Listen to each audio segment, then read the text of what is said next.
ونعوذ بالله من شرور أنفسنا ومن سيئات أعمالنا من يهده الله فلا مضل له ومن يضلله فلا هادي له أشهد أن لا إله إلا الله وحده لا شريك له وأشهد أن محمدا عبده ورسوله أما بعد أعوذ بالله من الشيطان الرجيم بسم الله الرحمن الرحيم لن ينال الله لحومها ولا دماؤها ولكن يناله التقوى منكم وقال سبحانه وتعالى في موضع آخر بسم الله الرحمن الرحيم قل إن صلاتي ونسكي ومحياي ومماتي لله رب العالمين. تمام تعریف اللہ کے لیے ہے جو دونوں جہان کا خالق اور مالک ہے، احکم الحاکمین ہے، رب العالمین ہے. یہ اسی کی توفیق ہے کہ ہم اور آپ اتنے خوشگوار موسم میں یہاں اکٹھا اور جمع ہیں. آج عید الاضحیٰ محرم ذی الحجہ کی 10ویں تاریخ دین اسلام کے اندر اس دین کی بڑی اہمیت اور فضیلت ہے. آج عالم اسلام کے اندر یا کل ہی سے آج تک اور آگے 3-4 دن تک پوری دنیا کے چپے چپے میں اور گوشے گوشے میں مسلمانوں کا ایک ایسا پرو اور ایسی عید جو اللہ کے نبی صلی اللہ علیہ وسلم کی سنت ہے اور یہ ابراہیم علیہ السلام کی سنت ہے کہ آج کی تاریخ میں یا ان تاریخوں میں مسلمان اللہ کے نام پر اپنا جانور قربان کرتے ہیں. معزز سامعین کرام، نبی کریم صلی اللہ علیہ وسلم کے زمانے میں صحابہ کرام بھی قربانی کرتے تھے. یہ ابراہیم علیہ السلام کی سنت ہے اور جو ان کا واقعہ ہے آپ سے وہ پوشیدہ نہیں ہے، بلکہ ہر مسلمان اس چیز کو اچھی طرح بخوبی جانتا اور سمجھتا ہے کہ آج کے دن جو ہم اپنے جانوروں کو اللہ کے نام پر قربان کرتے ہیں اس کی اصلیت اور اس کی حقیقت کیا ہے. ہر سال قربانی کا دن آتا اور چلا جاتا ہے، ہم اپنے جانوروں کو قربان کر دیتے ہیں اور اس کے پیچھے اپنا اچھا خاصا پیسہ خرچ کر لیتے ہیں، لیکن ہم کبھی اس بات کی طرف دھیان نہیں دیے کہ آخر یہ قربانی کا دن ہمیں سکھاتا کیا ہے اور قربانی کا دن یہ ہم کو کیا سبق دے کر جاتا ہے اور اس سے ہمیں کیا سبق اور نصیحت ملتی ہے اور زندگی کے اندر ہمیں اس پر کیسے عمل کرنی چاہیے.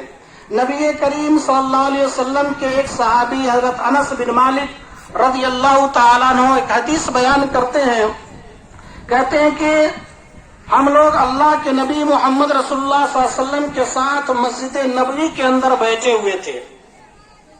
نبی کریم صلی اللہ علیہ وسلم نے ارشاد فرمایا کہ میرے ساتھیوں، ابھی تمہارے سامنے سے ایک جنتی آدمی گزرنے والا. کچھ دیر کے بعد تمام لوگوں نے دیکھا ایک انصاری صحابی نمودار ہوئے، ان کے چہرے سے اور ان کے داڑھی سے وضو کا پانی چپک رہا تھا اور وہ اپنے بائیں ہاتھ میں اپنا جوتا اٹھائے ہوئے مسجد کے اندر داخل ہوئے.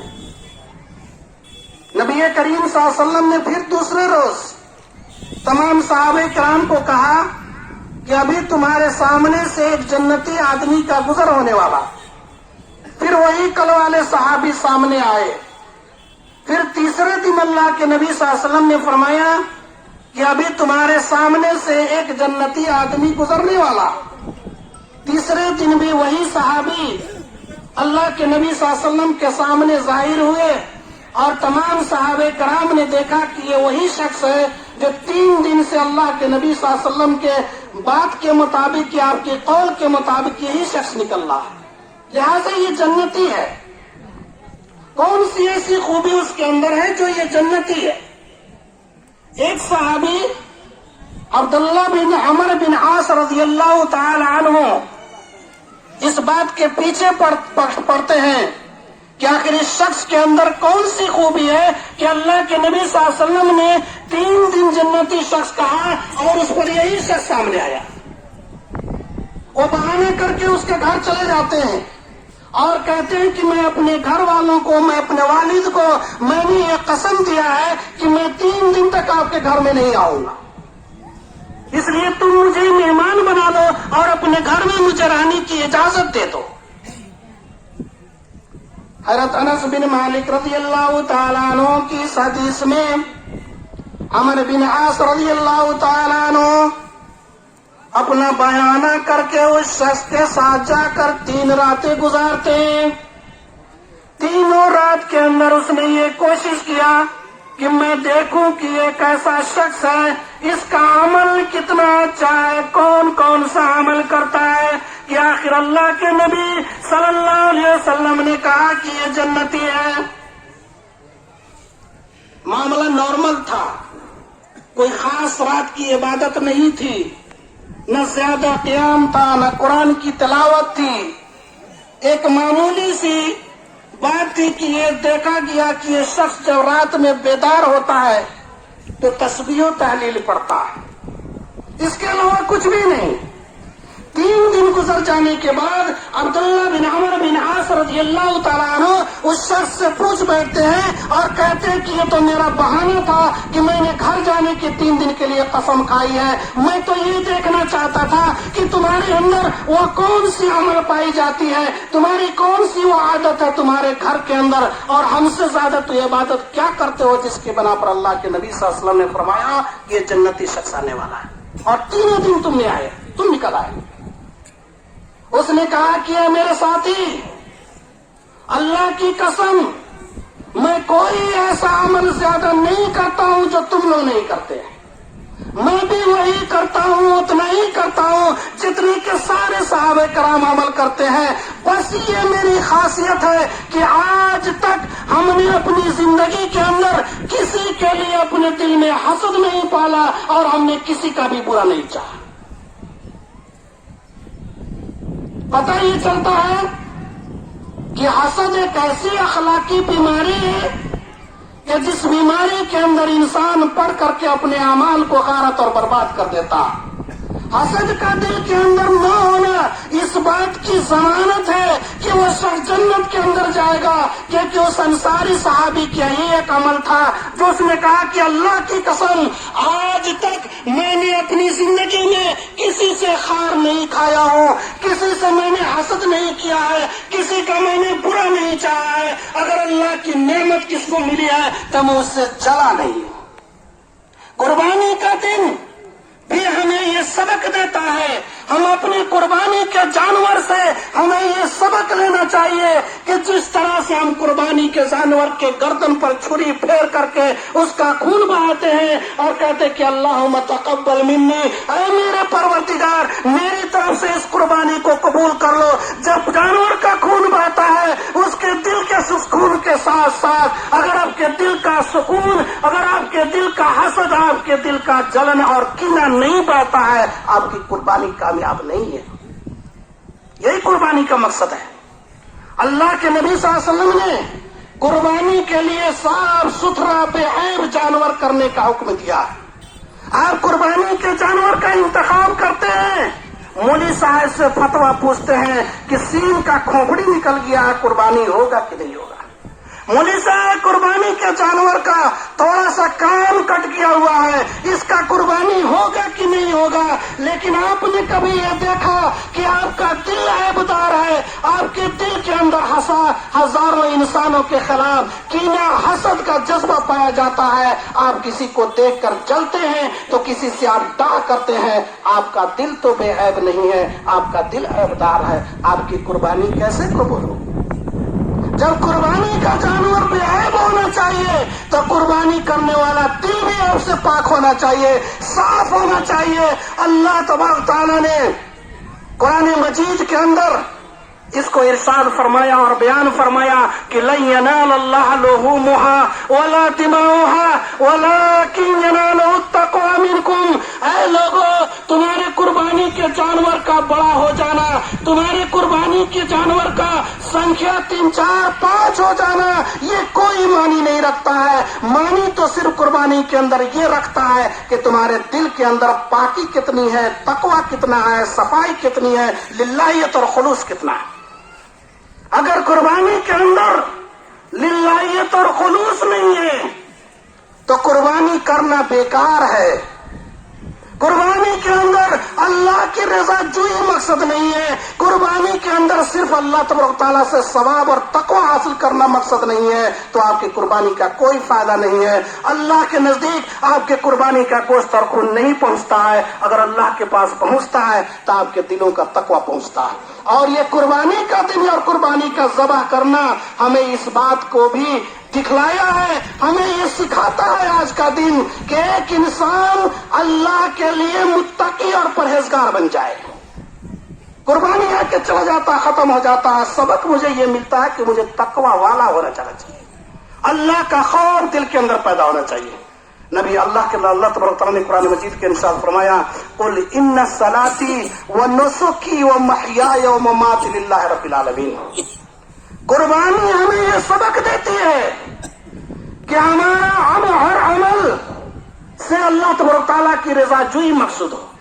قربانی ہمیں یہ سبق دیتی ہے کہ ہم خالص توحید پر چلنے والے مسلمان ہیں. اللہ کے علاوہ کسی کے سامنے نہ ہم سربا سجود ہونے والے ہیں, نہ اللہ کے علاوہ ہم اپنے دلوں کے اندر ویسی اہمیت کسی کو دینے والے ہیں. ہمارا جو بھی عمل ہوتا ہے وہ اللہ کے لیے ہوتا ہے. اے نبی کریم صلی اللہ علیہ وسلم, آپ کہہ دیجئے لوگوں سے کہ بے شک میری نماز, میری عبادت, میرا جینا, میرا مرنا, یہ سب اللہ رب العالمین کے لیے ہے. اس آیت کریمہ کے اندر ہمیں توحید کا سبق ملتا ہے کہ ہماری عبادت یہ قربانی تو کیا, ہمارا نماز پڑھنا, ہمارا روزہ رکھنا اور اس کے علاوہ جتنی بھی عبادتیں ہم انجام دیتے ہیں, ساری عبادتوں کا اور ساری عبادتوں کا ہمیں مقصد ہوتا اور ہونا چاہیے تو صرف یہ ہے کہ اللہ تبارک تعالیٰ ہم سے خوش ہو جائے.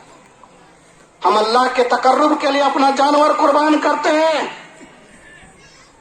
اور ہمارے دل میں یہ ہوتا ہے کہ ہم قربانی کا بڑا سا جانور, قیمتی جانور خرید کے لاویں تو پورے محلے کے اندر, گاؤں کے اندر اس کی شہرت ہو جائے.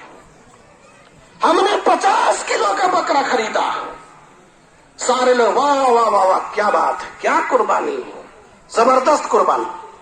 اس کو سوشل میڈیا پر ڈال دیا, فیس بک پر وائرل ہو رہا ہے ویڈیو, فلانے شخص نے بہت بڑا جانور قربان کیا, بڑا قیمتی. یہ ریاکاری بھی ہے, اس قربانی کا کوئی اجر و ثواب نہیں. یہ وحدانیت اور موحد ہونا نہیں ہے, یہ اللہ کے لیے تقوی کے خلاف ہے, یہ خلوص کے خلاف ہے, یہ اللہ کے مقصد اور اللہ کو پانے کے مقصد کے خلاف ہے. آپ کی قربانی کا جانور چھوٹا ہو, مقصد اللہ تبارک تعالیٰ کا تقرب ہو. آپ کے قربانی کا جانور کم قیمت کا ہو, مقصد اللہ کے سامنے اپنے دل کا خلوص بھیجنا.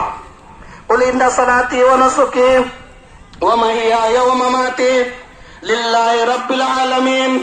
اے نبی کریم صلی اللہ علیہ وسلم, آپ لوگوں سے کہہ دیجئے کہ بے شک میری نماز, میری عبادت, میری نماز, میرا عمل و عبادت نسکی, میرا قربانی وہ محیای و مماتی, میرا جینا اور مرنا, میرے زندگی کا مقصد للہ رب العالمین, اللہ رب العالمین کے لیے ہے. ہماری زندگی میں قربانی تو کیا, ہماری زندگی کا کوئی ایک چھوٹا سا عمل بھی جس کو ہم انجام دیتے ہیں وہ ہم اللہ رب العالمین کے لیے دیتے ہیں. ہم اللہ کے علاوہ کسی کو ویسی اہمیت دینے والے نہیں. ہم واحد ہیں, ہم اس نبی کے امتی ہیں جس نبی کی ساری زندگی توحید کے پرچار میں گزر گئی. یہ قربانی کا دن حضرت ابراہیم علیہ السلام کا سنت ہے جس کے بارے میں قرآن نے کہا کہ ان ابراہیم کان امتا قانتا للہ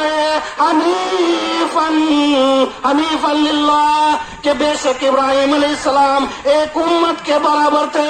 ابراہیم علیہ السلام کا ایمان, آپ کا ایمان اتنا مضبوط اور قوی تھا کہ دنیا کی کوئی بھی طاقت حضرت ابراہیم علیہ السلام کے ایمان کو متزلزل نہ کر سکی. ہم اس سنت پر چلنے والے مسلمان ہیں کہ آج بھی ہم کوئی عمل کرتے ہیں, ہمارے عمل کے اندر خلوص پایا جاتا ہے، خالص اللہ کی رضا جوئی پائی جاتی ہے۔ ہم اللہ کے علاوہ کسی کے عمل کو انجام نہیں دیتے، ہمارے دلوں کے اندر اللہ جیسا احترام کسی کا نہیں ہے۔ ہم جو بھی چھوٹا یا بڑا عبادت کرے، چھوٹی یا بڑی عبادت کرے، وہ ہم اللہ کے لیے انجام دیتے ہیں۔ آج قربانی کے دن ہر مسلمان یہ عہد کرتا ہے کہ میرے جانور قربان کرنے کے ساتھ ساتھ، اس کا خون بہنے کے ساتھ ساتھ، میں یہ عہد کرتا ہوں کہ میرے دلوں کے اندر لوگوں کے لیے جتنی بھی برائیاں پائی جاتی ہو، جتنا حسد پایا جاتا ہو، جتنا بغض و کینہ پایا جاتا ہو، میرے جانور کے خون کے ساتھ ساتھ یہ سارے کینے نکل جائیں گے۔ آج کے بعد کسی مسلمان کے لیے حسد نہیں ہوگا۔ یہ ہے مقصد قربانی کا۔ اگر قربانی کے ساتھ ساتھ آپ کے دلوں سے حسد اور کینہ نہیں نکلتا، بغض و عداوت نہیں نکل جاتا، کسی کے خلاف سازشیں نہیں نکل جاتی، کسی سے آپ جلتے ہیں وہ ختم نہیں ہو جاتا، تو بس یوں ہی قربانی آیا چلا جائے گا، ہم جیسے تھے ویسے ہی رہ جائیں گے۔ نہ ہمارے دلوں کی صفائی ہوگی، نہ ہمیں تقوی کا مقام ملے گا، نہ ہم اللہ کے لیے خالص اپنی عبادت کو انجام دے سکیں گے۔ لہذا مسلمانوں، قربانی کا مقصد صرف اور صرف یہی ہے کہ سال میں ایک بار آتا ہے، اس لیے آتا ہے کہ سال بھر جتنے مسلمان اگر اس سبق کو بھول گئے ہو تو پھر سے یاد کرو کہ قربانی ہمیں حسد اور بغض و کینہ کے جذبہ سے بچاتا ہے۔ یہ یادہ کرا سبق کو دوبارہ یاد کراتا ہے سال میں ایک بار۔ کہنے کے لیے بہت ساری باتیں ہیں، اس کا کچھ ٹکڑا جو باقی بچا، قربانی ہمیں کیا سبق دیتی ہے، کل کے جمعہ کے خطبہ میں انشاءاللہ۔ اللہ تبارک تعالی ہم تمام مسلمانوں کو نیک عمل کرنے کی توفیق عطا فرمائے۔ جو ہمارے عبادات ہیں اللہ تعالیٰ اس سے شرف قبولیت بخشے۔ جو ہم اللہ کے نام پر اپنے جانوروں کو قربان کرتے ہیں، اے اللہ تعالیٰ ہمارے عمل کے اندر خلوص عطا فرما، ہماری ان قربانیوں کو قبول کر لے۔ عید الاضحیٰ کے اس موقع سے ہم تمام مسلمانوں کو، خاص طور سے اہل وطن کو یعنی اپنے گاؤں کے لوگوں کو عید کی مبارکبادی پیش کرتے ہیں۔ اللہ تبارک تعالیٰ آپ کے لیے یہ عید بہت ساری خوشیاں لائے۔ وصلی اللہ علی نبینا محمد وعلی آلہ وصحبہ اجمعین۔ السلام علیکم ورحمۃ اللہ۔